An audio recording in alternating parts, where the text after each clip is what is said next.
24 घंटा राज्य में पाग मुख्यतः भाव शुखिला रही। सर्वनिम्न रात्रि तापमात्रा समतल अंचल मध्य फुलबाणी में 10 डिग्री सेल्सियस रेकर्ड कर पहाड़िया अंचल मध्य कोरापुट 7.8 डिग्री सेल्सियस रेकर्ड कर पूर्वानुमान अनुजाई राज्य में विभिन्न स्थान में कुहुड़ी अनुभूत होती। सर्वनिम्न दृश्यमान दूरता 40 मीटर सह राउरकेला अति घन कुहुड़ी दृश्यमान होता बेले कोरापुट फुलबाणी कटक नयागढ़ सोनपुर एसबू अंचल दृश्यमान दूरता 200 मीटर कम और 50 मीटर अधिक रहा घन कुहुड़ी दृश्यमान रही है। केतक स्थान में हालुका मध्यम धरण कुहुड़ी लग रही।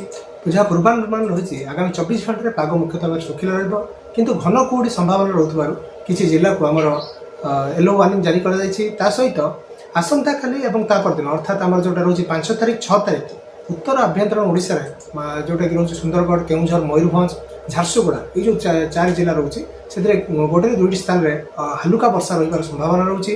सहित आगामी 3 दिन जाए घन कुहुड़ी संभावना रोकवर येलो वार्निंग जारी कर भुवनेश्वर तापमात्रा 16-17 डिग्री मध्य रहा सहित सर्वनिम्न किसी स्थान में हालुका कुहुड़ी दृश्यमान होगार संभावना रही। कटक में घन कुहुड़ी सह तापमात्रा 16 डिग्री पाखापाखि रही पूर्वानुमान जारी कर।